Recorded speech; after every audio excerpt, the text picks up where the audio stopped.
तर चला मंडळी, उपमा बनवायला सुरुवात करू। इथे मी कढई गरम करून घेतलेली आहे।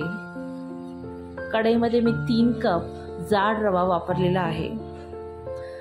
हा रवा मी 10 ते 15 मिनिटं मंद आचेवर चांगलं खरपूस भाजून घेतलेली आहे।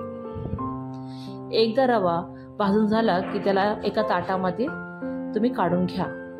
आता त्याला जे साहित्य लागणार आहे ते बघू।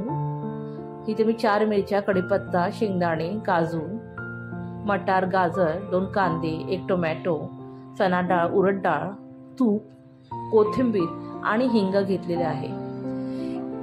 आता त्याच कढईमध्ये मी तेल घेतले आहे गरम करून।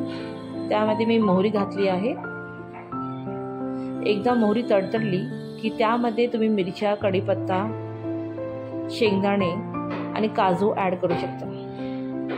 हे मिश्रण अर्धा मिनिटावर फ्राय करून घ्या आणि परत चना डाळ आणि उडद डाळ हे ॲड करा आणि परत हे मिश्रण 1 मिनिट परतून त्यामध्ये कांदा ॲड करा। कांदा तोपर्यंत फ्राय करा तोपर्यंत त्याचा गुलाबी रंग येत नाही।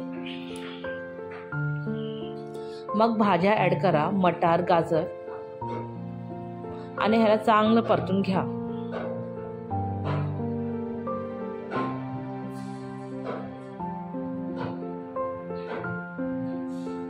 आता याच वेळी इथे पाव चमचा हिंग घालू आणि झाकण लावून आपण ह्याला शिजू देऊ।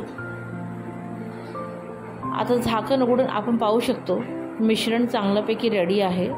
मटार आणि गाजर हे चांगलं शिजलं गेलेलं आहे। तर आपण जो भाजलेला रवा आहे तो आपण आता ॲड करू आणि हे मिश्रण एकत्र करू।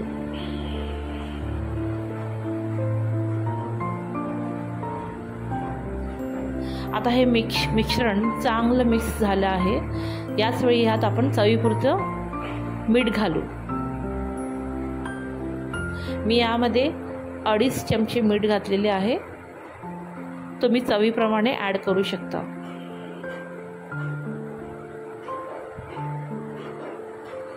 आता मी 3 कप जाड रवा घेतलेला, त्यासाठी मी इथे 6 कप गरम पाणी ॲड केलेलं आहे।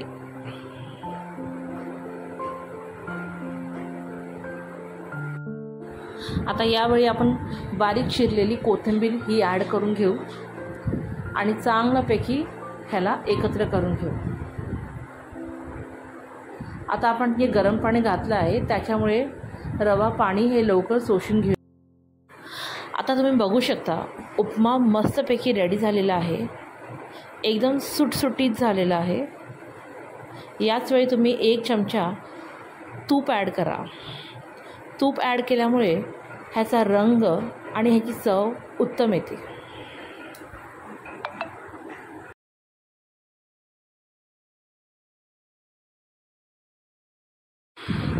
इथे मी अर्धा लिंबाचा रस घातला आहे उपम्यामध्ये। रस घातल्याने उपम्याला टेस्ट अजून छान येतो। तुम्ही एकदा ट्राय करा आणि नक्की कळवा। आता तुम्ही बघू शकता आपला उपमा पूर्णपैकी रेडी झालेला आहे, सुटसुटीत। चला मग लवकर पटकन सर्व करू आणि खायला घेऊ।